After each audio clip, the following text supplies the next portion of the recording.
data from your mission against the Vaadwaur shows they're a bigger threat than we ever anticipated. Our forces are stretched thin.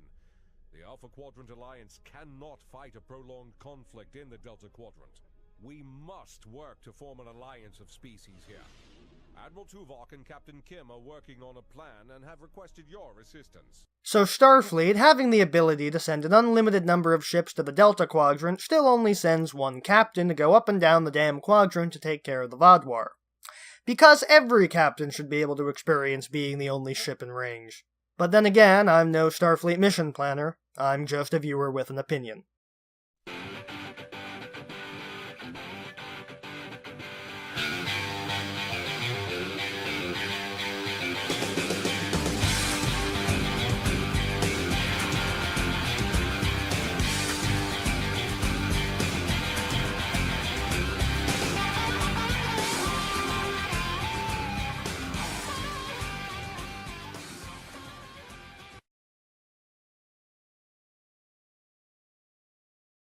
So a little backstory for this. This is not an episode of Star Trek Voyager. This is an episode, or mission, of the video game Star Trek Online, an MMORPG based in the world of post-Voyager Star Trek, specifically several years following Romulus' destruction and Spock's apparent death, as seen in Star Trek 2009. So to actually talk about Voyager, Star Trek Voyager didn't really have an ending. I mean, it ended, thank Christ, but it didn't have an ending. What I mean is that the finale stopped short of what we wanted to see. Or at least what I wanted to see, which is Janeway's subsequent court-martial for all the crap she pulled when she was out of Starfleet's reach. But alas, that didn't happen, and the show ended as it had lived, with disappointment. The thing about Star Trek canon, though, is that despite the books and various other mediums giving us post-Voyager material, none of it is actually canon, as decreed by Gene way back in the day, so while there are books that take place after Voyager, it's not real, which gives fans the option of picking what future they want for the characters. Personally, the future I want is the one from Timeless, where Voyager is forever entombed in an icy grave. Oh, who am I kidding? That's too good for Voyager. Part of Star Trek Online's Delta Rising expansion served as a continuation of Voyager's story, with whatever members of the main cast they could round up. They don't have Janeway, Chakotay, Torres, or Tom Paris, though Tom would eventually appear in a later mission in a different story arc, but they do have Tuvok, the Doctor, Neelix, Seven, and poor dumb Captain Harry Kim.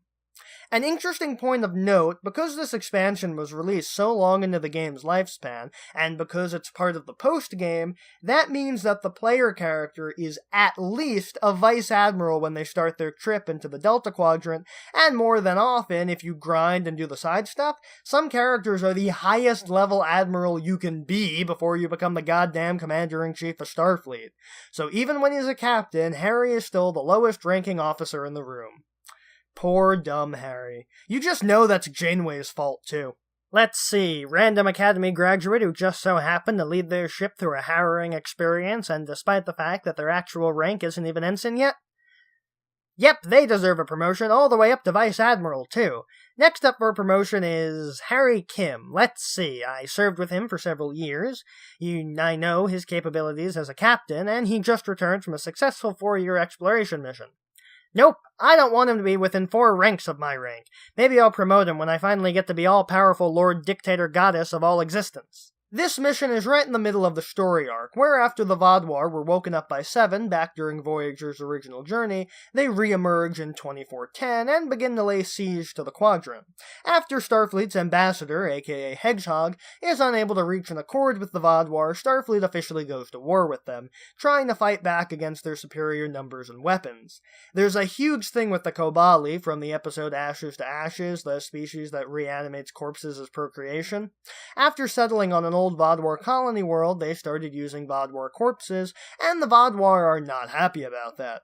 Though I can't imagine why. After sneaking into their base, the player character discovers that the reason that the Vaadwaur are so bloodthirsty is partly justified, but it's being spearheaded by one of the bluegill parasites from the Next Generation episode Conspiracy. Because tying it into Voyager wasn't enough, we had to go ahead and tie it into a more convoluted plot. I'm half expecting Archer and Daniels to show up at some point. This mission entails the player and the reunited Voyager crew going around trying to convince other species in the quadrant to band together into an alliance, to fight back against the Vaadwaur. Though just uttering the words, "We know the crew of Voyager," should immediately turn every planet in the quadrant against them. They start off by rendezvousing with Voyager, where the player is briefed by Tuvok and told what the other Voyager crew members will be doing. Seven is going to convince the Cooperative and liberated group of Borg led by Hugh and the Octanti, who hate the Borg. The Doctor is going to convince the Hierarchy, those Suntaran-looking guys from Tinker Tenor Dr. Spy.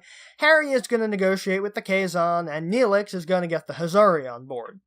I never thought I'd be a spokesperson for this alliance myself. And to the Hazari!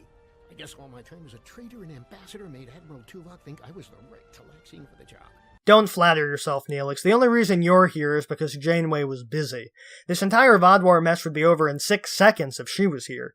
She even left Tuvok a list of instructions for how to handle it, but I think he's taking a different approach. Okay, Tuvok, the first thing you have to do is destroy one of their ships to show dominance.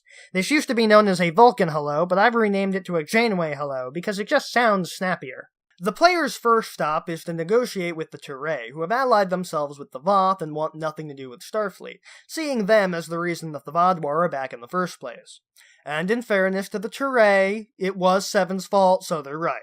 They tell the player to fuck off because they're best friends with the Voth now, but when the Vaadwaurs show up, their new friends don't show up to help them, and the player renders assistance, with some minor damage to their ship ensuing.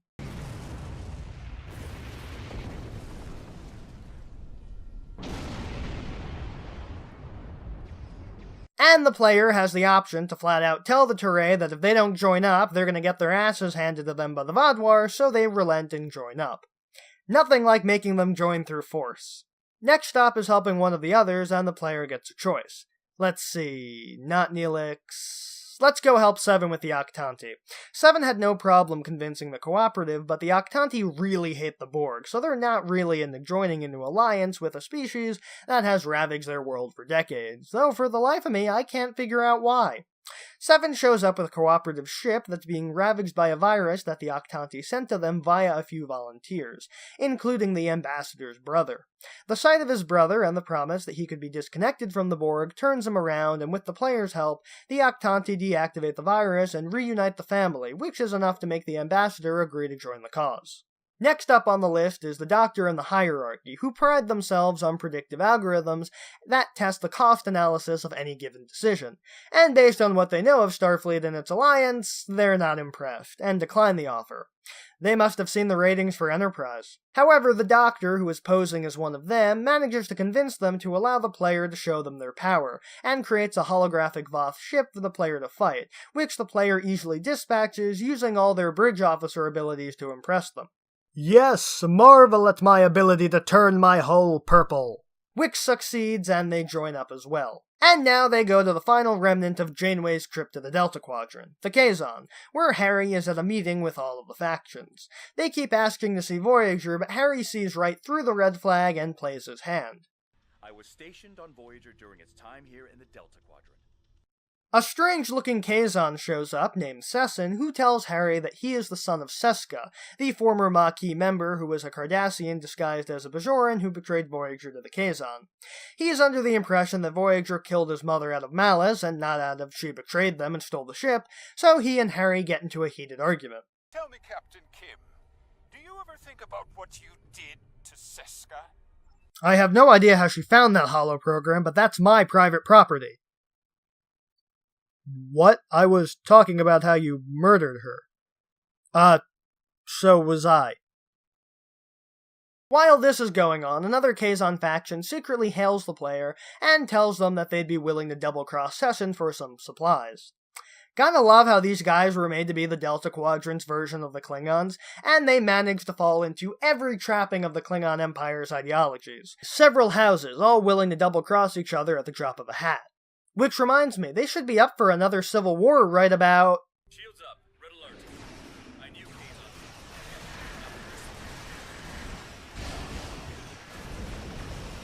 Because the player is not a fucking dumbass, he takes the easy way out and gives them the supplies they want. And as Sessin begins to attack the player and Harry, the other factions turn on Sessin. I mean, Starfleet can replicate whatever the hell they want, and it's not like on Voyager when they were restricted with replicator rations, so why not do that? Together, they make quick work of Sessin, who promises to get his revenge, but like the Seska arc, I figure it's going to be less satisfying than it seems like it's going to be. You know, now that I think about it, between Seven being the one who woke up Gaul in the first place and the Kazon thing, all of the problems in this mission tie back to being Janeway's fault. Finally, the player sorta has to finally go check up on Neelix. They've put it off this long, I bet he's probably gotten himself killed by now.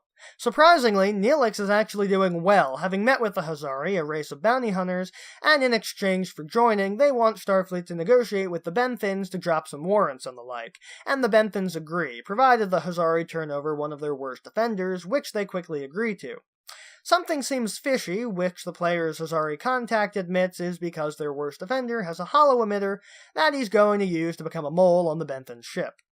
The player should tell the Benthans, but they've already handed him over, so it's Neelix's problem now. Good luck with that, shithead.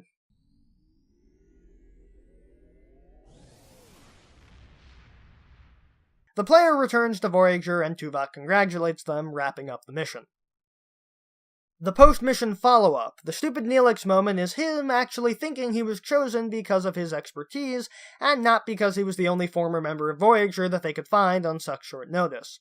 We've got a Lazarus of the Week to the entire crew of the USS Thelonious, who died multiple times during the mission, but were resurrected thanks to the power of no-consequence character death.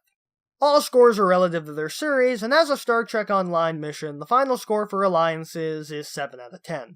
It's not the worst mission from the Delta Rising arc, but the focus on space combat and no ground combat makes all of the parts of this mission blend together, because there's nothing to distinguish shooting the Borg cube from destroying Vaadwaur apart from the fact that they're different ships.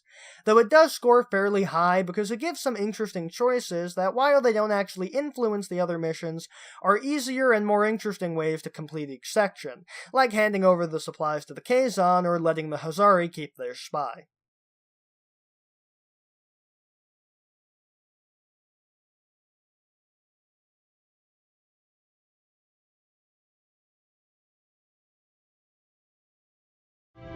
I'm afraid.